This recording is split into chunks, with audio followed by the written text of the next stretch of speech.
pues de la carrera como profesor y como director de estos temas de bioética, mi padre Gonzalo Miranda. Continúo brevemente con algunas recomendaciones. Aprovechen también la presencia de los demás padres que están aquí. Varias sesiones vienen además con su director o con alguno de los padres de la sesión para tener dirección espiritual, para tener confesión. Vamos a colocar quizás algunas listas para quienes deseen apuntarse, sea con alguno de los padres en particular, sea en general yo me apunto y que alguien me llame a confesión, a dirección espiritual. Muy recomendable que se tenga durante el cursillo la confesión y una dirección espiritual de ser posible. Nosotros para eso hemos venido, para eso esa es nuestra función aquí como sacerdote, como con ustedes. Una recomendación más, aprovechando esta variedad de procedencias de ustedes, pues que sean muy universales, es decir, que traten de convivir todos con todos. Aprovechen para conocerse, para intercambiar experiencias, cómo les va aquí, cómo les va allá. En esto nos va a ayudar un poquito el que algunas dinámicas serán en equipo, y los equipos pues estarán mezcladitos todos, ¿no? Ya aparecerán las listas de los equipos después de la comida, después del descanso, de la siesta, después de comida, que quieran dormir. Se tiene la primera actividad en equipos y bueno, eso ya ayudará a que haya un poquito este intercambio. En cuanto a las responsabilidades prácticas, quiero aprovechar aquí para pues, nombrarlos, algunos que nos faltan. El regulador, ¿quién los levantó esta mañana? ¿Quién nos hizo el favor? Quiere ser encargado de todo el regulador y habitualmente tocar la campana, habitualmente. Yo diría, pues es que el centro es muy grande, entonces el que se toque unos 3 minutos, 4 minutos antes de la conferencia. Y cuando oigan la campana, por favor, traten de venirse, para que vamos a empezar a tiempo, en donde estén, pues agarran y se vienen. Entonces la campana. Director de capilla, a ver, un voluntario va a ser director de capilla, es decir, el que dirige las oraciones. ¿Te animas? Muy bien. Tienes tu manual de oraciones. Recuerden que cuando vayamos a la capilla, pues hay que llevar su manual de oraciones y pues seguirlas ahí. Sacristanes, pues si es posible, maestro, que sea alguno de ellos ministro de la Eucaristía. Si quieres, Adolfo, encárgate tú y que te ayuden 1, 2 y yo te como con 3, o sea, Adolfo y 2 más, ¿no? Entonces se ponen de acuerdo con Adolfo Medina, que está en la esquina, para coordinar un poquito toda la parte de la sacristía, por favor. Por cierto, hay que ver a Adolfo que la llave no funciona, la llave del sagrario. Entonces hay que verlo con Leonel. Ah, pues aquí está Leonel. Pues tenemos que arreglar el sagrario porque necesitamos el Santísimo que hay que sacarlo para las funciones. Bueno, necesitamos un médico, enfermero. ¿Quién es médico aquí? Doctor David es doctor. Bueno, vamos a encomendarle a ti. Si quieres tú, cualquier cosa médica que necesiten, pues aquí tenemos uno y allá tenemos otro. Con toda confianza pueden acudir a ellos. ¿Bien? Toca de que se puede consultar gratis.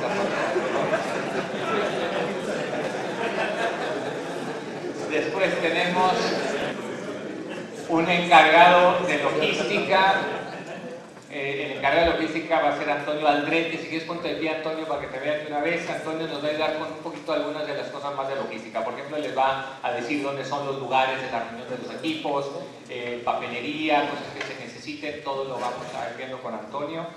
Y pues prácticamente eso sería. Y como encargado general, pues estoy yo, como encargado general del cursillo, a sus órdenes. De verdad, lo que necesiten, estoy aquí, estoy en la habitación 301. Si alguna vez necesitan, estoy ahí, se tocan, pero generalmente voy a andar por aquí bastante visible. Y estoy para atender lo que necesiten, lo que sea. ¿Okay? Y los demás padres pues tenemos para lo mismo. Yo quisiera partir de una información breve al inicio sobre un nuevo documento que acaba de sacar la Santa Sede, que se llama Dignitas Personae. Ahí medio lo ven. Si con un poquito de texto, si luego lo arreglamos mejor. Que es un documento que fue publicado, fue hecho público el 12 de diciembre pasado. Acaba de salir, por lo tanto. Y es un documento, como dice el título, sobre algunas cuestiones de bioética, y la librería editrice no tiene nada que ver con el título. Algunas cuestiones de bioética. En realidad, el documento, como dice la misma introducción, vamos a ver un momento la introducción para que entendamos cuál es el significado, el sentido de este documento. Dice: a cada ser humano, desde la concepción hasta la muerte, se le debe reconocer la dignidad de persona.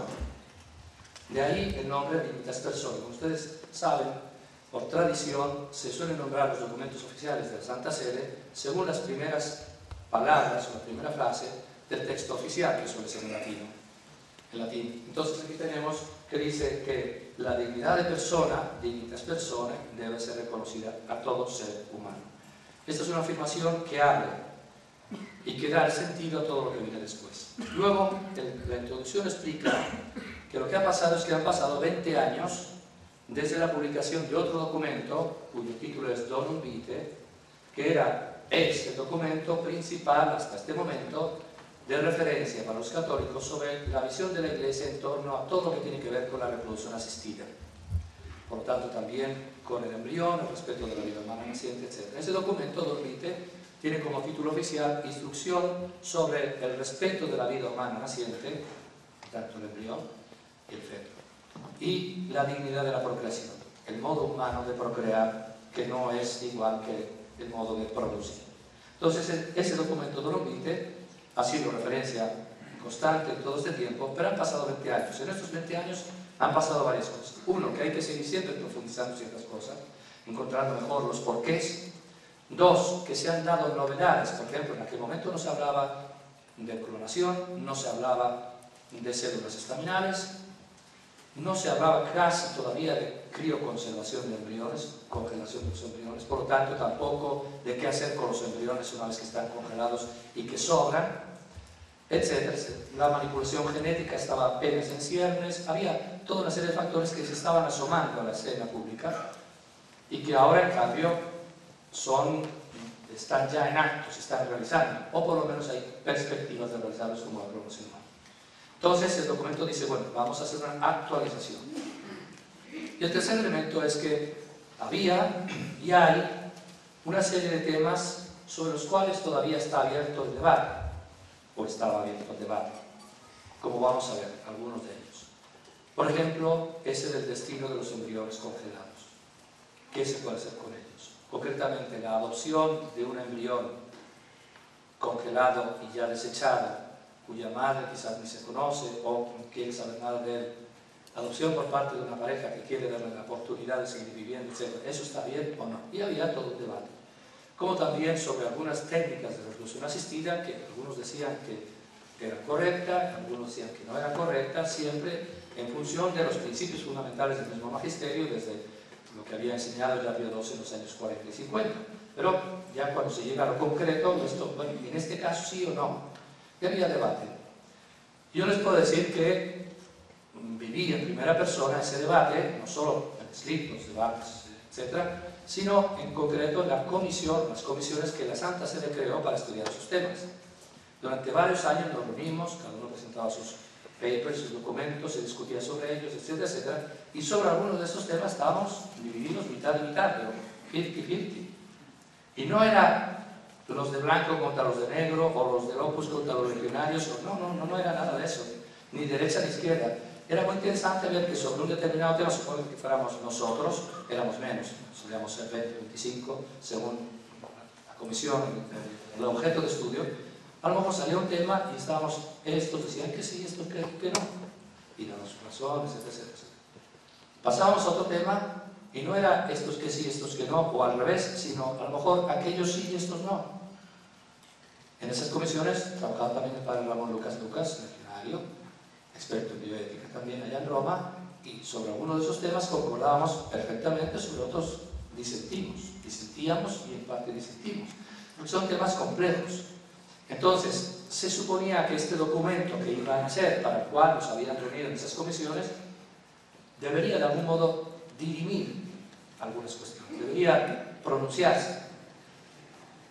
Y era lo que llamamos entonces, de modo familiar, el documento lo llamamos la Donum Vitae II, así como Terminator 2, ¿no? Entonces está Donum Vitae y a lo mejor algún día salía Donum Vitae II, que se llamó Dignitas Personae. Vamos a ver cómo es interesante ver que algunas de estas cuestiones quedan todavía ahí abiertas, explícitamente abiertas, o mejor, implícitamente abiertas, pero con una voluntad clara de quien al final aprobó el documento de que quedaran así. Porque tenemos que tener en cuenta que son cuestiones muy complejas, en las cuales hay muchos factores que hay que considerar y a veces pues, es difícil llegar a una terminación clara, si está bien o no. Y entonces se prefiere dejarlo un poquito dando una dirección, una orientación, pero diciendo, bueno, sigan analizándolo, sigan discutiendo. No dice eso, no dice sigan discutiendo, pero se sabe que cuando uno decía sí, otros decían no, y luego dice, como dice en Italia, ni sí ni no, sino que da una orientación y dice, bueno, vaya pensando así, pero con esa orientación hay que seguir trabajando. ¿Okay? Bueno,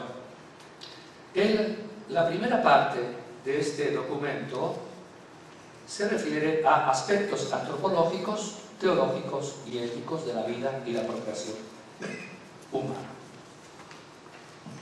Lo más importante de esta primera parte es que nos invita a hacer una reflexión de carácter precisamente antropológicos, antropos, el ser humano, la persona, el intento de comprender lo que hay de fondo cuando hablamos de ser humano, de persona, teológicos, porque tiene una página de consideración teológica, que luego también yo resumiré, y éticos, es decir, bueno, de ahí que se saca, qué conclusiones habría que sacar.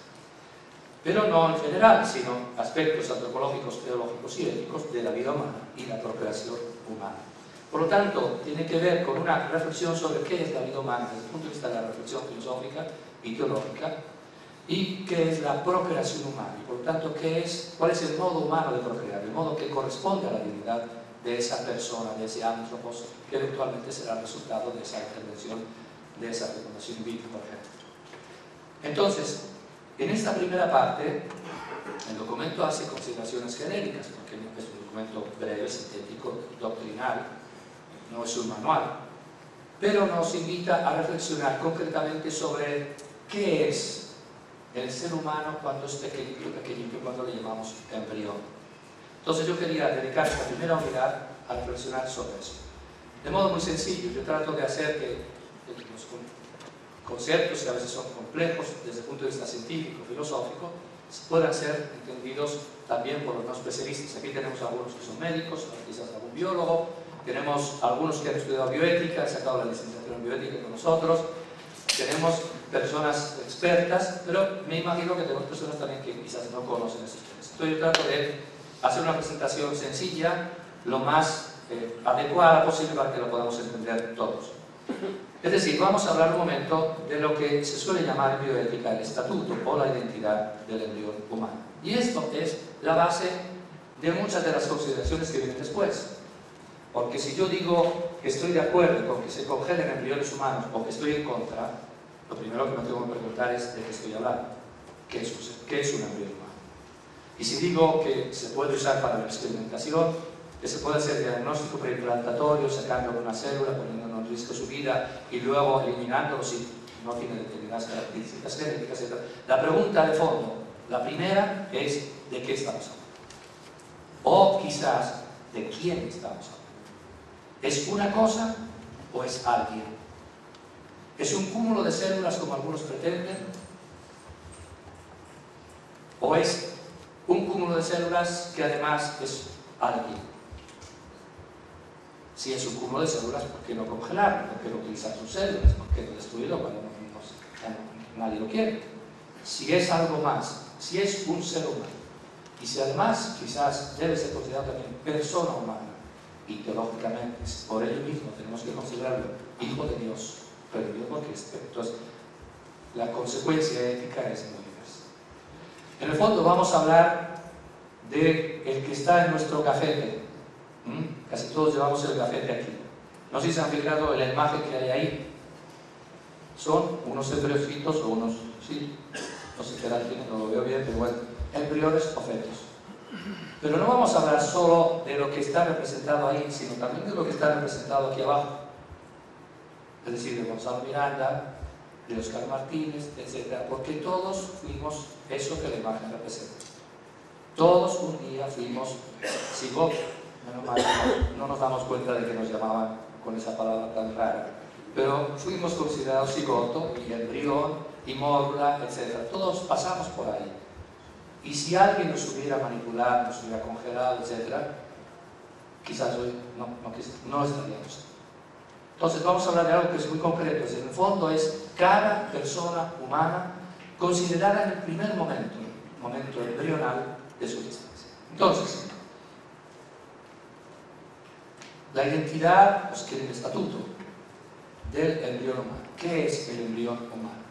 Y me voy directamente a ver unos cuantos datos embriológicos. Porque, por más que nos acusen a los católicos, a la Iglesia, de ir contra la ciencia, Galileo, todo aquello, en realidad la moral católica es muy realista. Y es algo que en otras tradiciones religiosas no tienen.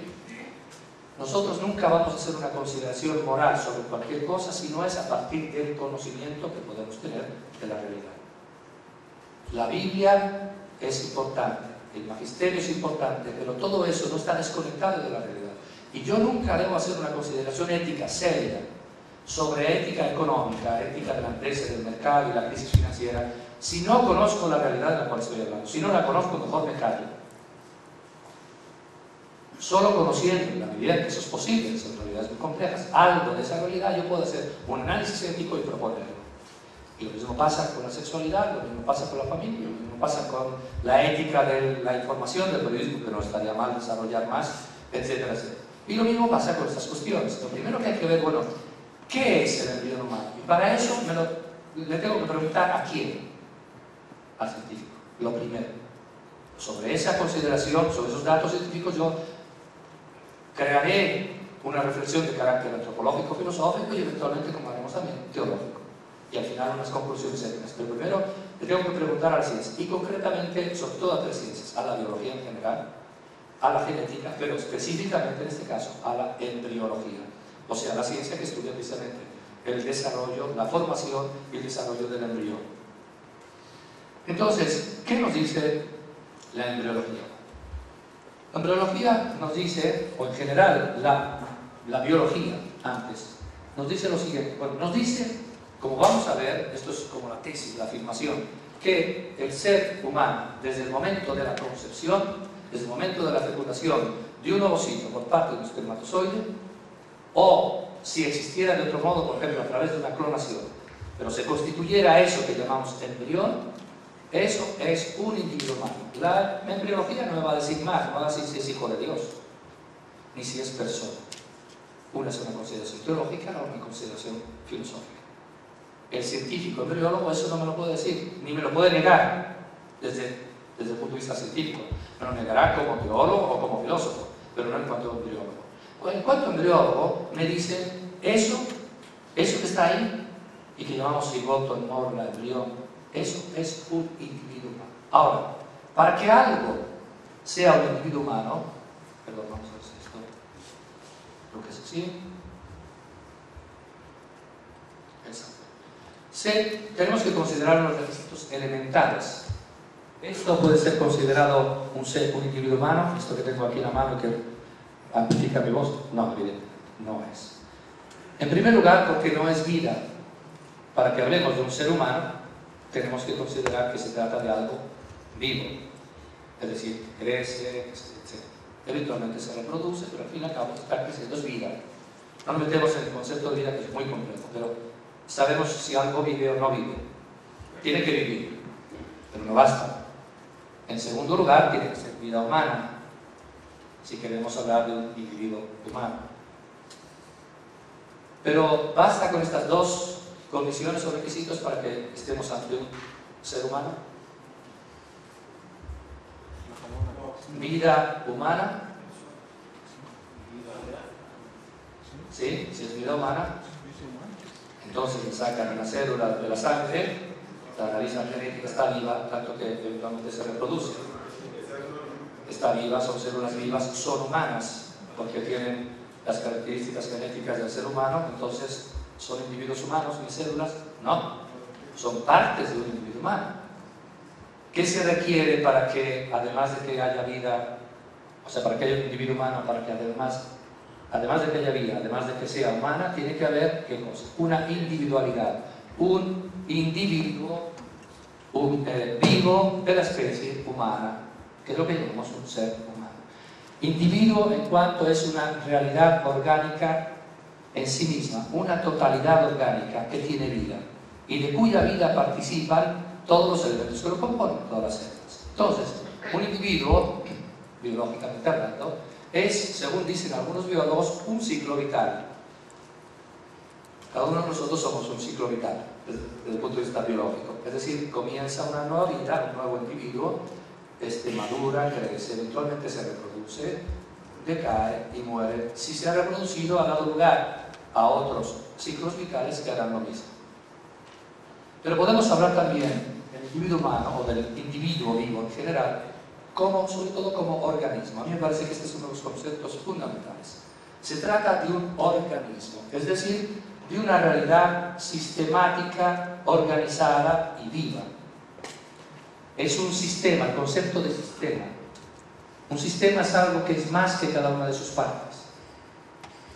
Un sistema es algo que tiene un sentido del todo, en función del cual cada una de las partes funciona. Ejemplo muy banal, muy sencillo. Supongamos que se me infecta el dedo meñique del pie izquierdo. En relación con las células que están aquí en la cabeza, aquellas células no tienen nada que ver, están lejísimos, allá abajo.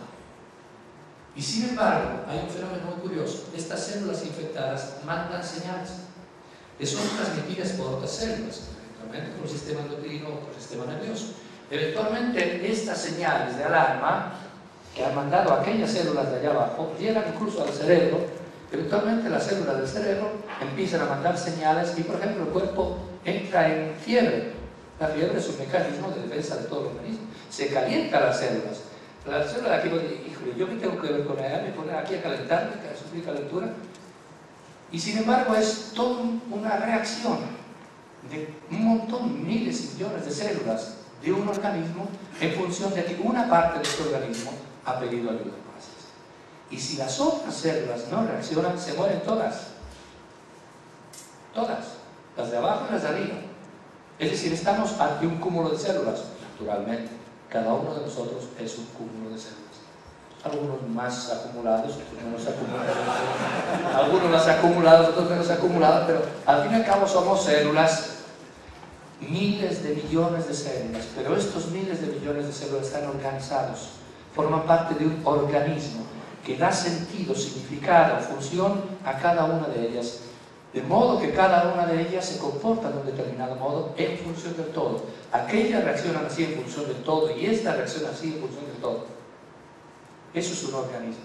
Recuerdo que una vez en un debate en televisión estaba con el doctor Antinori, es uno de esos casos de Fundación Vito, dijo que había hecho clonación de puro cuento, en fin, un charlatán, pero que se ha hecho millonario con esto de la reproducción asistida. Bueno, entonces él va disparando por ahí frases de ese tipo. Se trata solo de un cúmulo de células. Le dije, oiga, perdón, es que al fin y al cabo también usted es un cúmulo de células, muchísimas más que cuando era embrión, miles de millones, nada más que son células organizadas.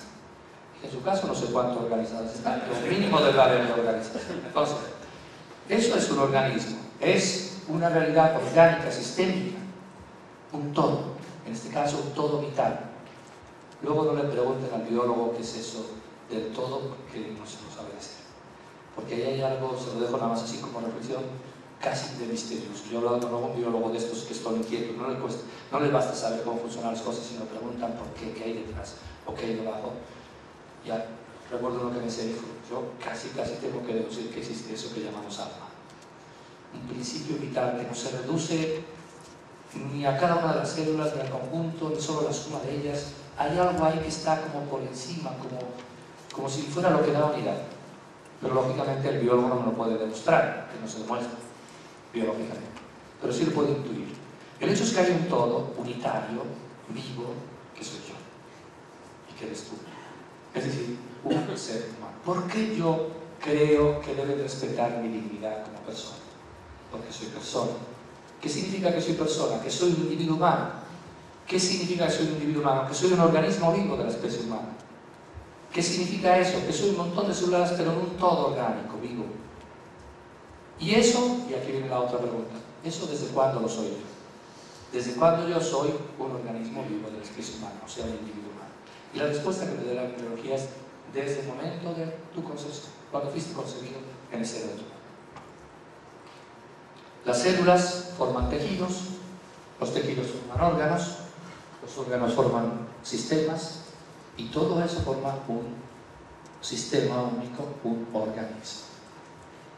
Tenemos células que forman tejidos cardíaco, epitelial, sanguíneo, etcétera, etcétera, que forman órganos, corazón, riñones, cerebro, que forman sistemas digerentes, sistema circulatorio, respiratorio, etcétera, y cada uno de esos elementos forman como pequeñas unidades que se integran en ese todo y que funcionan en función del todo y porque el todo funciona. En el momento en que el todo cese de ser tal todo, tal organismo, todo decae hasta que muera la última célula.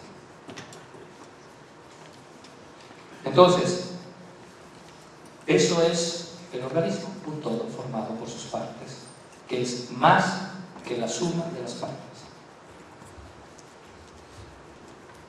Vamos a ver el inicio de la vida de cualquier ser humano para notar cómo desde ese inicio estamos ante un organismo, ante un sistema orgánico, vivo, y de la especie humana en este caso.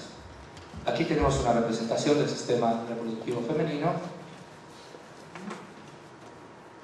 Tenemos el útero, el endometrio, donde eventualmente va a anidar el embrión. De un lado, una trompa de falopio, simétricamente estaría la otra, el ovario, simétricamente el otro. En el ovario hay cientos de miles de folículos, estas bolsitas, donde están los ovocitos, pequeñas células, que tiene la mujer desde que era feto. Ya están ahí. Mientras que en el hombre se van produciendo los espermatozoides, la célula que fecunda al ovocito, solo a partir de la pubertad, en la adolescencia. Estaban ahí, y en una mujer fértil, durante la edad fértil, normalmente sale de un folículo un ovocito, con el fenómeno que llamamos ovulación. Una vez más o menos cada 28 días, o cada mes para redondear. Ese ovocito es capturado normalmente por la trompa de falopio que se acerca. Si hay una relación sexual o una inseminación artificial, si hay presencia de espermatozoides ahí que van captando por dónde puede estar el ovocito, entran en la trompa de falopio, se encuentran con él, lo fecundan. Penetra la cabeza del espermatozoide dentro de la zona pelúcida, que es como el envolvimiento del ovocito, deja sus 23 cromosomas y esos 23 van a unirse con los 23 que tiene dentro en ese momento, después de la última división meiótica, el ovocito. Y tenemos por lo tanto dos protagonistas en esta historia, si quieren, esta love story. Tenemos la célula más grande del cuerpo humano, el ovocito, y una célula muy pequeña del cuerpo humano, que es el espermatozoide. Aquí la imagen no da claridad de las proporciones. Ahí más o menos se ven, son mucho más pequeños los espermatozoides. El hecho interesante es que estos son dos células, no son dos individuos humanos, ni mitad de los individuos humanos. Pegas una mitad con la otra, la media naranja con la otra y te sale. No. Son dos células con su estructura. Cada una de ellas tiene 23 cromosomas. El espermatozoide tiene 23 cromosomas porque una célula normal nuestra, la especie humana, tiene 46 cromosomas, 23 pares. Sí. Dado que se está preparando para eventualmente fecundar la otra célula por un proceso llamado meiosis, se para y se queda solo con 23 de las paredes, porque eventualmente se va a unir con los 23 del ovocito. Y de este modo reconstituye otro genoma humano, otro depósito de DNA, por entendernos, con los 46 cromosomas típicos. Y lo mismo entonces pasa con el ovocito, que deja aquí en el globo ocular sus 23 cromosomas y quedan aquí los otros 23 esperando a ver si llega su príncipe azul y se da la fecundación. Estos son dos células que tienen un ciclo vital celular muy determinado. ¿Cuánto vive el espermatozoide una vez que ha salido del cuerpo del hombre? En condiciones biológicas adecuadas, completamente dentro del cuerpo de la mujer. 3 días, yo he leído que algunos dicen incluso puede llegar hasta 5. Normalmente vamos a poner 3 días. ¿Qué? 3 días, si todo va bien. ¿Cuánto vive el ovocito? 24 horas, un día. ¿Cuánto vivirá esta cosa que se junta uno más otro? Si son 3 más 1, será 4. ¿No? Y sin embargo, lo que resulta de la unión de los dos, ¿cuánto tiempo podrá vivir? La Biblia dice hasta el más robusto hasta 80 años. Es decir, si se trata de una unión de estas dos células, lo que resulta no es la suma de dos células, es una realidad nueva. Es un nuevo ciclo vital, que si es de la especie humana, quizás vivirá 80 años, 70 años, según muchos factores. Si es de una especie de tortuga, a lo mejor 300 años. Pero es una realidad biológicamente diversa del padre y de la madre, diversa del ovocito y del espermatozoide. No es simplemente una suma de dos cosas, es un nuevo ciclo vital, es un nuevo sistema vivo, en este caso, de la especie humana.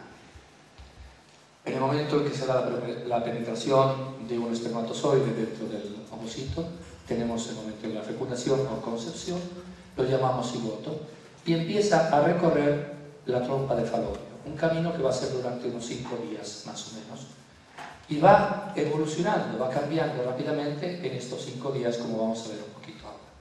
Llega un momento en que tiene una forma, lo vamos a ver ahora un poquito mejor, como si fuera una pequeña mora, el fruto ese del bosque, que en latín se llama mórula, pequeña mora, precisamente por la forma que tiene.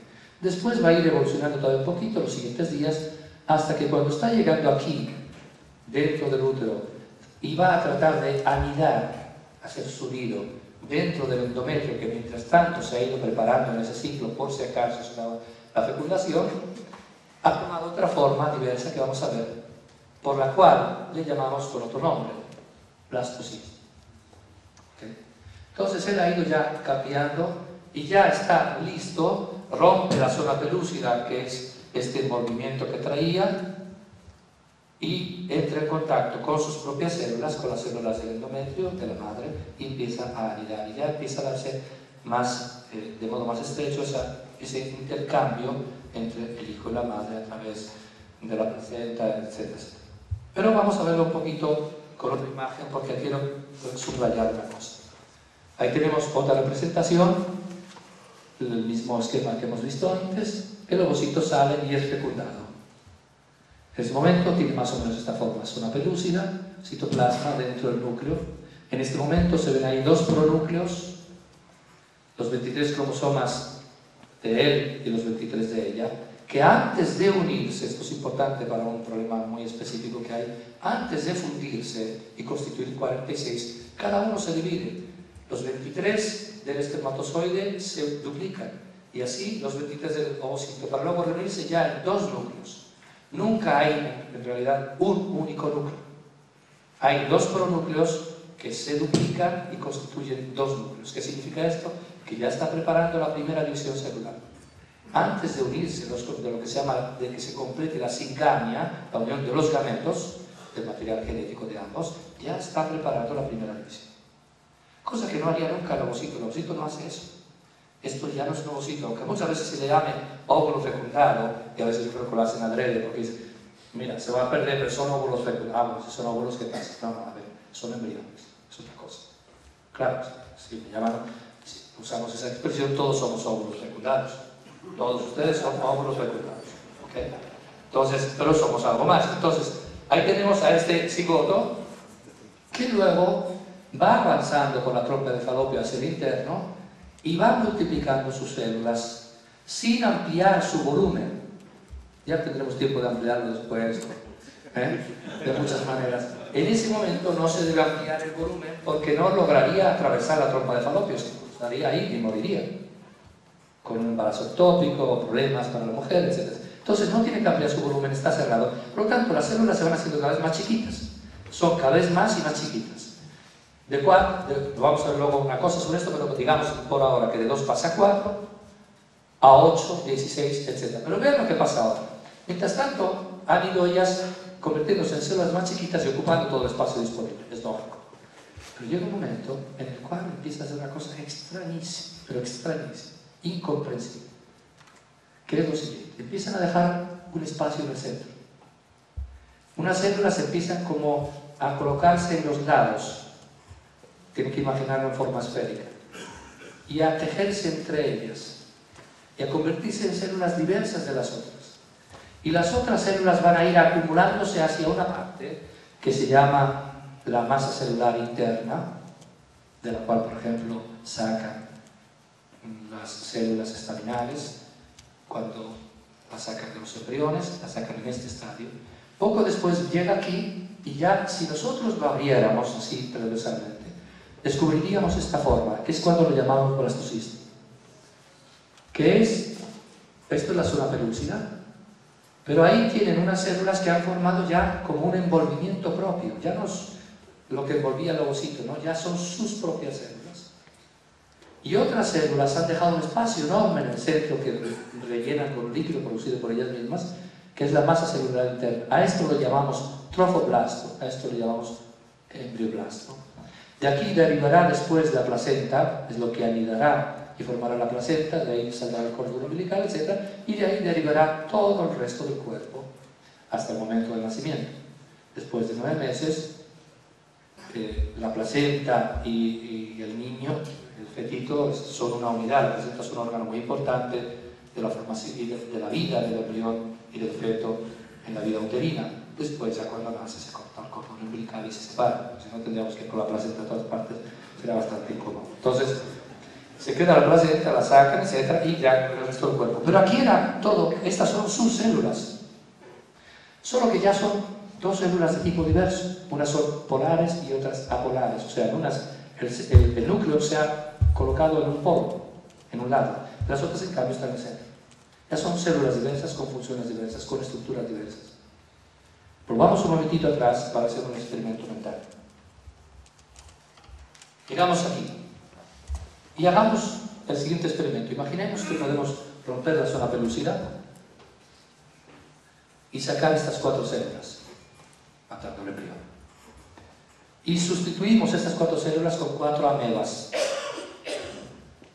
Cada ameba es una célula y las amebas se multiplican. Si el ambiente biológico en el cual estamos apto, puede metabolizar, etc., se multiplica. Cerramos la zona pelúcida y dejamos ahí las 4 amebas. ¿Qué va a pasar? ¿Se van a multiplicar? Posiblemente sí, si encontraran ambiente biológico adecuado. ¿Se van a hacer más pequeñas? A lo mejor sí, hay un mecanismo por el cual, no teniendo más ambiente, supongamos, se hacen más pequeñas. Pero ¿ustedes creen que estas amebas va a llegar un momento en el que se van a empezar a poner a los lados, teniendo ya poco espacio, ya son muchas para el poco espacio, van a empezar a ponerse a los lados, a tejerse unas con otras, formando un tipo de tejido, trofoblasto, y otras van a ir a colocarse al centro? Jamás harán una cosa de ese tipo, jamás. ¿Por qué? Porque si yo tengo ahí 4 células, que son amebas, tengo 4 células y nada más. Si en cambio son 4 células, las mismas, pero de un embrión, eso no son solo 4 células, eso es un organismo. De forma que cada una de las células se comporta de un determinado modo en función del todo. Porque si resulta que esta que estaba aquí se ha ido para allá a formar el trofoblasto, yo me voy para el otro lado porque hay que ir a formar la masa interna. La masa celular interna, el embrioblasto. Tanto es así que se ha visto, si se quita una de estas células, las otras reaccionan para completar. Están todas trabajando como, igual que trabajan mis células hoy, como parte de un todo. Si se me infecta una, manda una señal, reacciona todo el cuerpo, porque son todas partes de un organismo, de una unidad viva, que soy yo. Y cuando yo era un embrioncito así, me llevaba blastocisto, yo era también un organismo vivo, y era el mismo organismo que le está aquí hablando ahora. Nada más en ese momento no sabía hablar, no había desarrollado mis órganos, mis sistemas, por tanto no había desarrollado las capacidades para hacer todas las operaciones que luego uno es capaz de hacer. Pero ya era el mismo organismo. Y si hubieran hecho un análisis genético de mí cuando tenía esta forma y lo compararan con el DNA de hoy, verían que es exactamente el mismo. Y si hubieran hecho un análisis para ver si yo era varón o hembra, ya podían pensar en el nombre. En ese momento ya podemos llamarle Lupita o Pepe. Todavía no se ha hecho la ecografía, no se sabe nada, pero ya el DNA está ahí, porque ustedes saben por qué nacemos varones y hembras, ¿no? En la antigüedad se preguntaban muy perplejos cómo es que nacen mujeres. Porque de un limonero nacen limones, de un peral peras, y resulta que de un hombre nacen mujeres también. era un error de la naturaleza, pero que Dios había querido hacer. Se lo planteaban así, ¿por qué? Porque la vida está en el semen. ¿Por qué se llama semen? El líquido seminal. Porque es semilla en latín. Y ellos veían que si ponías una semillita en tierra, le echabas agua y había color, florecía. Y si el toro se unía con la vaca, le depositaba su semen y con el calor y la humedad del cuerpo de la vaca, florecía el torito. Le hizo sin cuernos y luego ya le hacía terneritas. Y con el hombre lo mismo. Entonces, la vida para ellos estaba ahí en el semen. Pero hoy sabemos que no es así, que es esto. Y sabemos que el hecho de que nazcan hombres y mujeres se debe al hecho truco de la naturaleza, de Dios, digamos, de que la célula, toda célula de la mujer tiene los dos cromosomas que llamamos sexuales, que son XX, ¿verdad? Mientras que los del varón tienen XY. Esta es la diferencia genética que da lugar a todas las diferencias después. En ese momento ya es XX o XY. ¿Por qué? Porque siendo el ovocito una célula femenina, tendrá XX, más bien. Deja una fuera, luego queda, ¿qué cosa? X. Mientras que los espermatozoides, que provienen de los espermatites, se van como especializando en un momento, se dividen, y uno se queda con la X y el otro con la Y. Si el que fecunda lleva la X, será X del ovocito más X del espermatozoide, mujer. Viceversa, X, Y, hombre. Esa es la razón tan sencilla, tan matemática, ¿no? Por la cual todos nosotros somos varones, por la cual yo soy varón. A mí me contaron, no me acuerdo mucho de aquel momento, pero me contaron que estaba a punto de penetrar una ovocita que llevaba la X. Digo, un espermatozoide que lleva la X. Son un poquito más lentos, más robustos, etc. Y tardó, se ve que se distrajo al final, el otro le pegó un codazo, entró él, y aquí estoy yo, varón. Si hubiera entrado el otro, que se distrajo en esa fracción de segundo, yo sería mujer. No sé si me habría hecho monja o consagrada, sería otro yo. A lo mejor estaría yo aquí hablándoles, pero tendría otra voz y sería otra persona. ¿Okay? Bueno, entonces eso ya está ahí. Repito, imaginen ustedes esas amebas ahí. ¿Ustedes creen que pueden hacer este tipo de...? No, jamás. Las amebas se multiplicarían. Aquí no hay una mera multiplicación. Aquí hay toda una organización. Todavía nos parece muy elemental, es ya complejísima, algo genético, fisiológico. Pero ya notamos que enseguida se comporta como eso, como un sistema vivo, orgánico, un organismo de la especie humana, un individuo humano, un ser humano, uno de nosotros. No hay vuelta de hoja. Esto lo muestra la ciencia hoy de modo irrefutable. Bien, saltamos esto, es interesante, pero nada más quiero darles alguna... ¿Hasta qué lo tenemos? Perdón, con esto del... ¿Hasta el domingo? Hasta el domingo.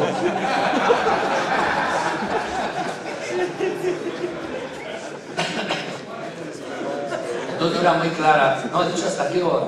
No era precisa la pregunta. Bueno, ¿hasta qué hora? Es una hora, por lo tanto, sí, estamos terminando. Además termino estas dos cositas más para luego pasar a unas reflexiones filosóficas en la otra unidad.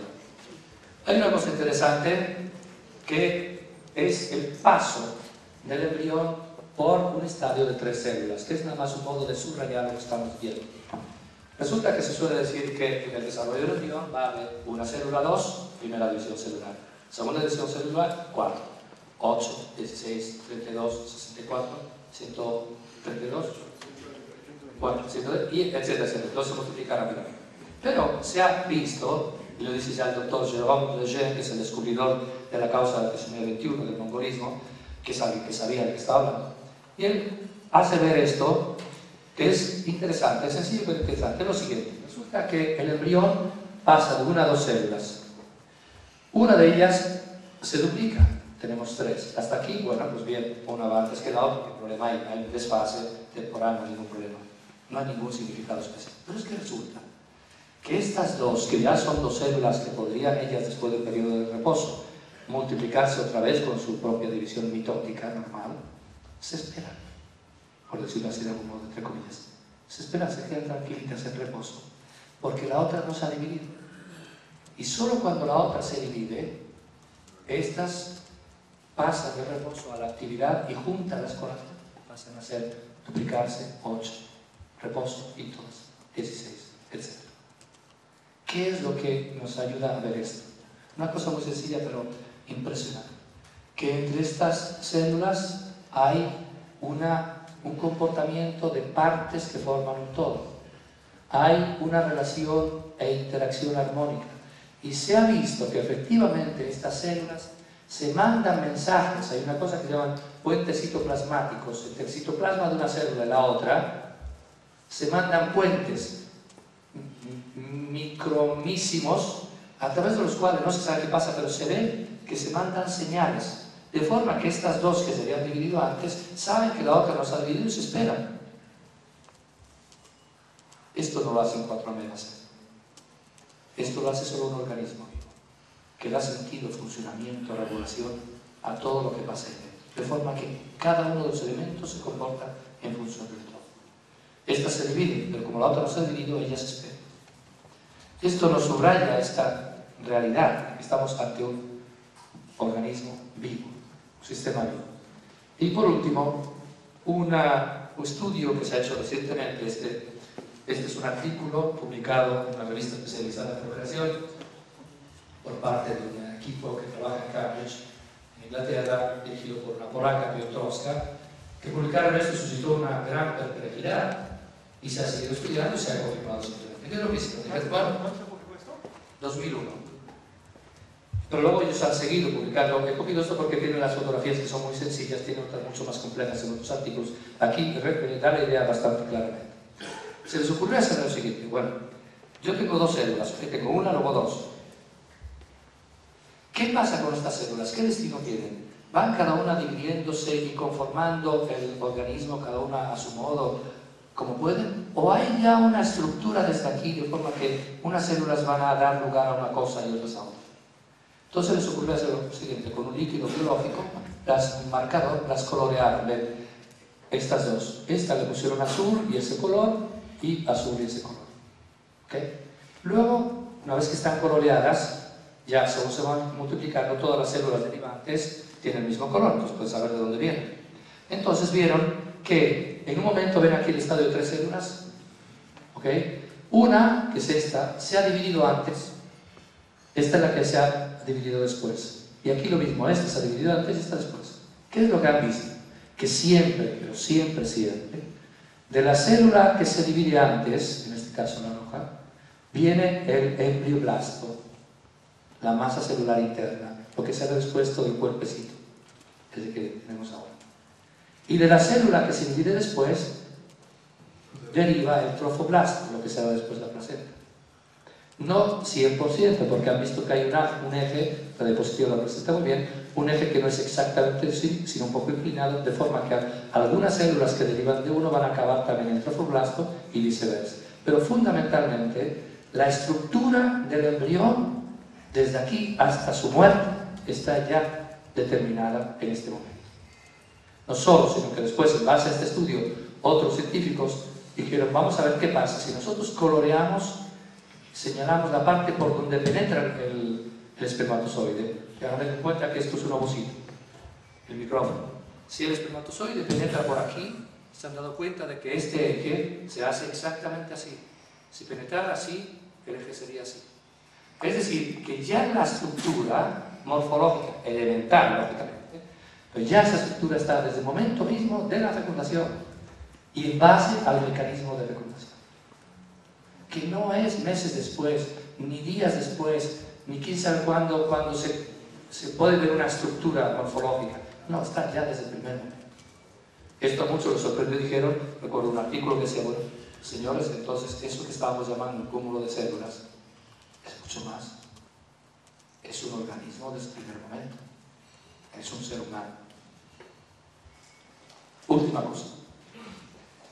Ahí tenemos ya un embrioncito un poco más desarrollado. Ahí ven la placenta derivada del trofoblasto famoso. Del embrioblasto ha ido derivando el cuerpo, todo el resto del cuerpo. Y ya vemos algunas estructuras. Por ejemplo, vemos el saco amniótico con el líquido amniótico dentro. La cabeza, se empieza a formar una cavidad que dará lugar a los ojos, una especie de branquias que luego darán lugar a los pulmones, una cavidad cardíaca que empieza muy pronto a bombear la sangre, aunque todavía no esté formado el corazón completo, etc. Las extremidades, ahí va. Resulta que nosotros constatamos que aquella célula, recuerden, era una célula, han ido derivando en poco tiempo, pocas semanas, toda una serie de estructuras que son muy especializadas a través de lo que se llama la diferenciación celular. Las células primordiales son totipotentes, son todas que parecen por lo menos casi iguales, pero luego resulta que nosotros estamos formados de algo así como 250 tipos de células diversas, que forman los diversos tejidos, órganos, etc. ¿Cómo se ha ido haciendo eso? A través de la diferenciación celular en las primeras semanas. Resulta que, por ejemplo, en un momento van a juntarse unas cuantas células y forman la córnea. Las células de la córnea tienen una característica muy típica, única quizás en el organismo, que son la córnea. Son transparentes. Si no, no veríamos. Pero las células de la piel no son afortunadamente transparentes. Y las células del corazón son contráctiles.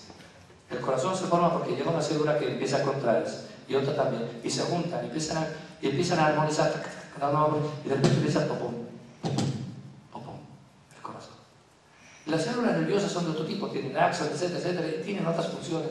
¿Y cómo es que, normalmente, cada tipo de célula va a formarse en su lugar, en su momento, para tejerse con otro y formar un tejido, el tejido cardíaco, el tejido neuronal? Y resulta que las neuronas van al cerebro, a la cabeza, no a los pies. A veces parece que algunos los tienen los pies, pero normalmente están en la cabeza. Y esto que lo damos por descontado, pues así es, nacer niño, hombre, pues ya está. Es un auténtico milagro.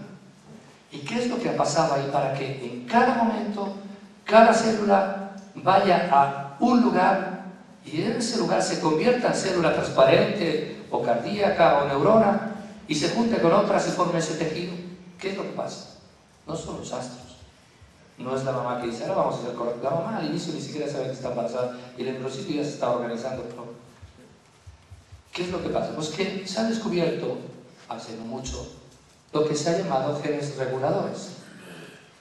Es decir, que es la información genética que llevan cada una de las células del embrión la que le va guiando a todo el embrión, como organismo que es, para ir realizando eso que ya se llama la morfogénesis, la génesis de la forma biológica. Y por ejemplo, se ha descubierto que hay unos genes que llamamos posicionales, que establecen como si fueran las coordenadas.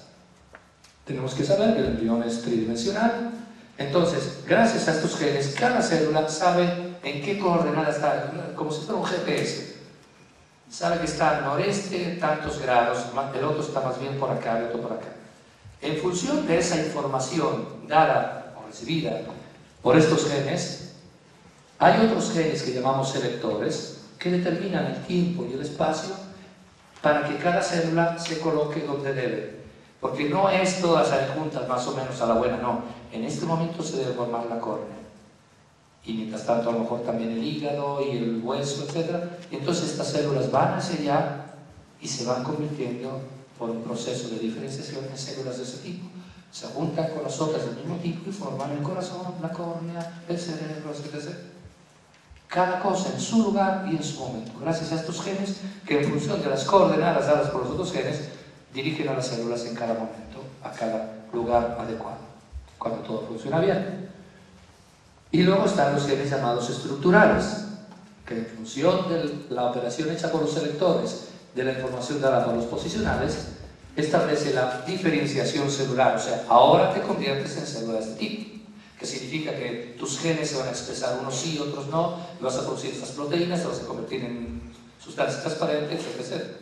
Y con eso se forma también, con el ensamblaje o el tejido, se forma el tejido cardíaco, epitelial, sanguíneo, etc. Es una auténtica maravilla. Es una auténtica maravilla. Pero lo que es muy importante es notar que esta maravilla es el funcionamiento de algo que está ya en programa y que se va desarrollando. Se va como leyendo, como Lejeune decía en una conferencia muy bonita, es como si yo tuviera una sinfonía de Beethoven grabada en una cinta. en la época no estaban los MP3, era una cinta. Ahí está todo en programa, no suena nada, pero en el momento que hay un aparatito con la cabeza del lector de la grabadora, lo empieza a descifrar y empieza a sonar esa sinfonía. La sinfonía ya estaba escrita, ya estaba grabada. Hay que ir desarrollando. Esto es lo que pasa con el desarrollo del embrión. Entonces, en conclusión, simplemente estamos ante un ser humano desde el primer momento, un embrión que es un individuo humano. Lo vemos en diversos momentos. Ahí ven, no sé, cabeza, corazón, las manitas se van formando, ya un poquito más grande, ya vamos notando más la forma, ya tiene las huellas digitales. Si tomamos sus huellas digitales y cometiera un crimen dentro de 40 años, podríamos saber qué es él. Ahí lo vemos en otra imagen. Y aquí vemos fotografía. Bueno, esto es como una representación del proceso de continuidad. Nosotros podemos sacar fotografías instantáneas y lo vamos como capturando aquí y allá, pero entre un momento y otro, si ahora hay aquí una célula que se va a convertir en célula transparente, es porque antes venía otra célula que iba en aquella dirección, etc. Hasta yendo hacia atrás, hasta el primer momento, hasta el momento de la penetración del espermatozoide en aquel ovocito.